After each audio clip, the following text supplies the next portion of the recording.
So, I want to try something new with you guys. I hope you like it.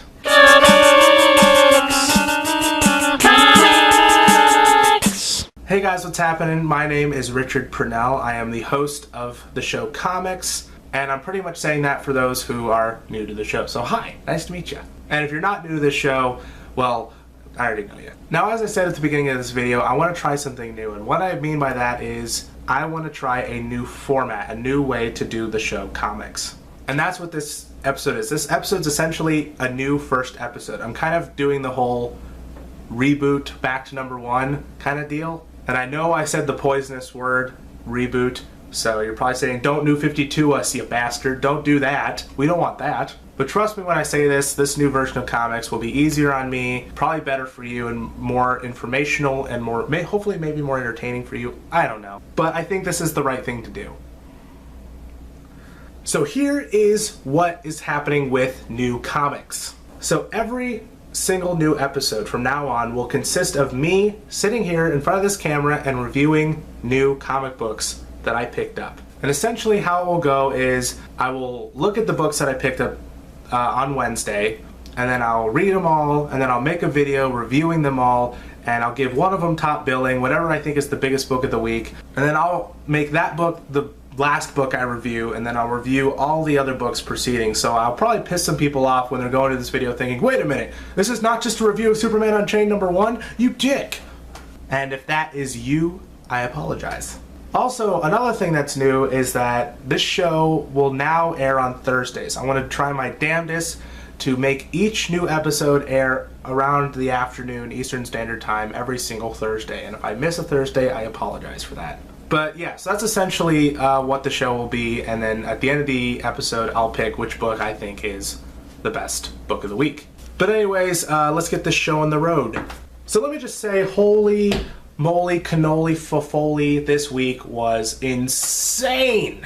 I'm not even kidding you, there was like 4 or 5 massive, big books that came out this week, and so it was kind of hard to pick which one deserved top billing, you know? But no, tons of big things came out this week, and this was probably the most exciting week I've had in a really long time. And also, it was kind of the most expensive week. I spent $31 this week.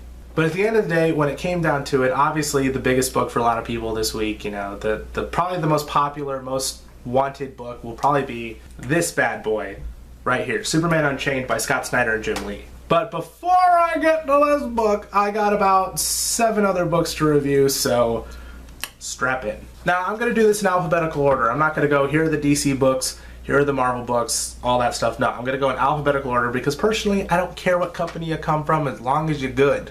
And so, in starting in alphabetical order, the first book in this group is An American Vampire Special, The Long Road to Hell by Scott Snyder and Rafael Albuquerque. And just so you know, a little fact about this issue is that while it does say Scott Snyder and Rafael Albuquerque like most American Vampire issues do, it's actually written by Rafael Albuquerque and drawn by Rafael Albuquerque with only Scott Snyder doing story. So anyways, I gotta say something, and I gotta say it loud. American Vampire's back! Yeah! Man, I've missed this series so much, I'm not even kidding you. I love American Vampire. It's one of my favorites from Vertigo, and I'm so happy that it's back now. And I gotta say, this issue was definitely a welcome. Rafael Albuquerque actually did a splendid job writing it. I mean, you know, the dialogue was a little bit basic at times, and some of the characters were not as interesting as others, but at the end of the day, I think he handled everything really well, and he spinned a really good yarn. But obviously when it comes to Rafael Albuquerque in any situation, it's the art that dominates, man. I mean, look at this cover. Look at this cover. Now, I will say, I don't know about the $6.99 price tag. That is quite an expensive book. I mean, yeah, it's meaty, there's a lot in it, but I don't know if I would have made it $6.99. That seems a bit much.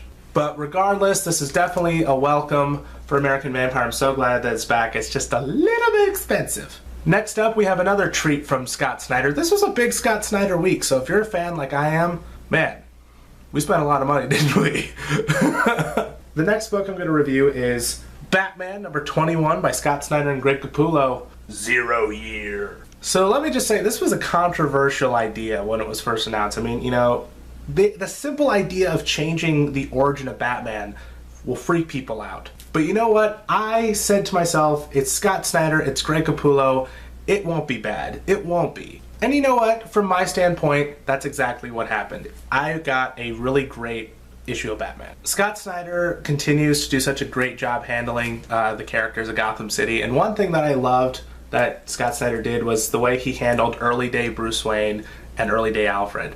And you can't talk about an issue of Batman without talking about Greg Capullo. I've honestly, to this very day, think that no one can draw Batman better than Greg Capullo. I mean, the artists that have come in to draw Batman when Capullo didn't, like, you know, Andy Kubert and Becky Cloonan, they did an amazing job. But it's the Capullo aspect that really just like, yeah, you know what I'm saying? If there's one complaint that I have about this book, and it's usually a complaint I don't necessarily have, but it's a complaint I have now, and that I think it was a little bit wordy at times. Scott Snyder, he writes a lot of dialogue, and he does such a great job with it. Just, I think this time around, while he still did a great job, it was a bit much at times. Alright people, next up on the train from Dark Horse Comics, we have The Black Beetle, number 4 by Francesco Francavilla. So issue 4 is the end of this No Way Out story arc that was being told for the first 4 issues. And I gotta say, oh my goodness gracious, great balls of fire. And the whole series has just been top-notch, beautifully drawn, the writing's fun. I would honestly argue that the Black Beetle might become a top-tier Dark Horse character, like up there with Hellboy, I think. The next book we got is from Marvel Comics, Guardians of the Galaxy number 3 by Brian Michael Bendis and Steve McNiven. I'm loving this series. I'm absolutely adoring this series, man.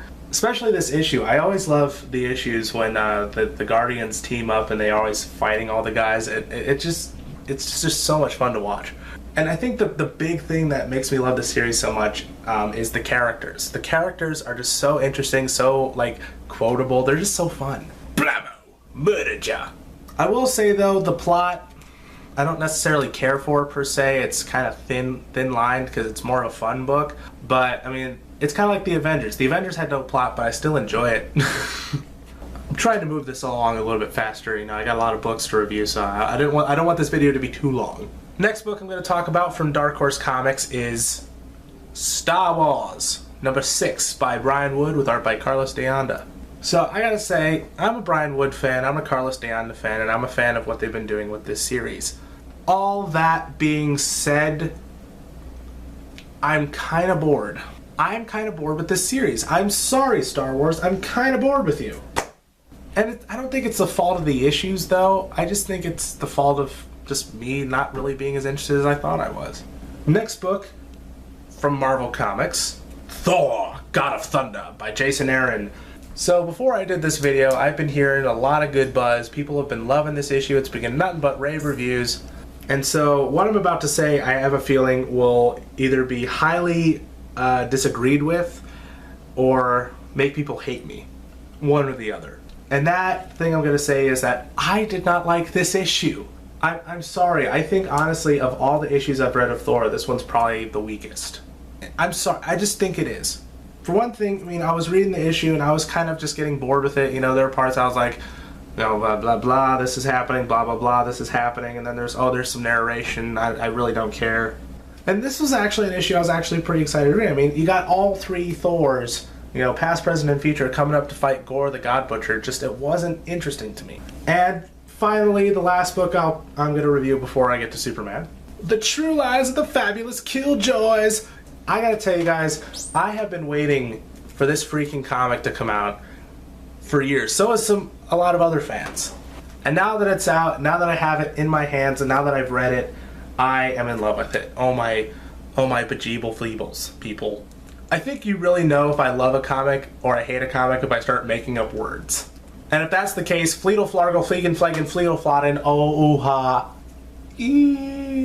That was so awkward, but so worth it. Gerard Way and Sean Simon have definitely crafted one hell of an amazing read. Just all the characters, the concepts, everything about this. I couldn't put this book down. I actually read it twice. I'm not even kidding you. But obviously, I think the real star of the issue is Becky Cloonan. Her artwork Oh my god. It fit so perfectly. I don't think I could see any other artist, in my honest opinion, tackling this comic. All in all, if you haven't been able to tell, True Lies of the Fabulous Killjoys was amazing. And finally, ladies and germs, we are getting to the top tier, the big book of the week for a lot of people. Superman Unchained by Scott Snyder and Jim Lee. The S isn't silent. Actually, what I should have said is the S stands for hope. But I don't want to get too many references. But that would have been pretty clever, though. I kind of like that. I'll say that next time. So, as we all know, when it comes to Superman in continuity stories at DC Comics, he has been struggling. There has just not been a great Superman comic in a really long time. And this is also even before the New 52, I would say. And so I guess DC Comics probably looked at themselves and said, we are doing something wrong and we need to fix it. And so what they did was they scooped up Jim Lee, they scooped up Scott Snyder, slapped them together and said, make a comic, and they produced, in my opinion, the best Superman comic in continuity we've had in a long time. So let me just say right now, this is amazing. I loved this issue. First of all, Scott Snyder, dude, I just want to say thank you for giving us a Clark Kent and a Superman that is intriguing, interesting, relatable, and all that awesome stuff. Thank you for bringing Superman back. But no, in all seriousness, Scott Snyder has such an amazing handle on all the characters. You know, the way he writes Clark and Lois and Jimmy and Lex. The story that they're building up is incredibly interesting, and it looks like there's going to be something big that's going to happen. And you know, every time I turned the page, it got me really excited. But it's not just Scott Snyder that's rocking this issue. It's Jim Lee as well. Holy fleekin' flockin' peoples. See, I make up my own words when I'm excited about things. And I think this is the best artwork I've seen from Jim Lee in a really long time. Like the way he handles the characters and everything is just better than I've seen from Jim Lee in quite a while. Now, I have to talk about it because it's a big part about this book.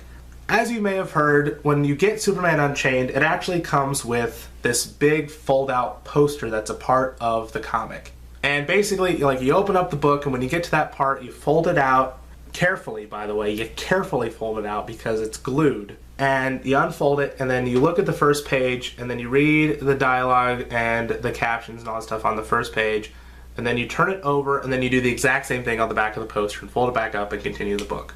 And to be honest with you, this is probably my only gripe with this particular issue. While it definitely seems like it's an interesting idea, and while the art and the writing on both sides is awesome, it was kind of a hassle. Like, I was kind of, like, the whole time I'm folding it out, I'm worrying that it's going to fall out of the book or I'm going to rip the poster, and, you know, the glue was just really, I didn't really want to mess with it. And so I kind of, actually, I didn't take the whole poster out of the comic. I kind of left it in there because I don't want to rip nothing. So basically what I'm saying is, I liked it, it was a cool idea, but don't do it again. just do other stuff. But at the end of the day, Superman Unchained is by far the best Superman book that's come out in a really long time, and I have a feeling that Superman Unchained will be the definitive New 52 take on the character that we've been longing for. Alright, that's all the books that I've picked up this week. Now it's time to pick my choice for Comic of the Week!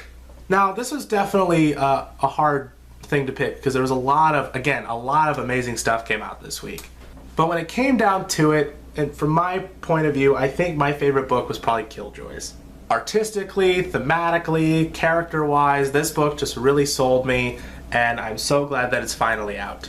But anyways, that's it. This is New Comics. If you liked it, I hope you do. Tell me in the comments, and again, if you have any suggestions or any questions about this new episode of this new version of comics, go ahead and ask. Again, this is a work in progress. And in the comment section below, what books did you guys pick up this week, and what was your favorites? What was your picks of the week?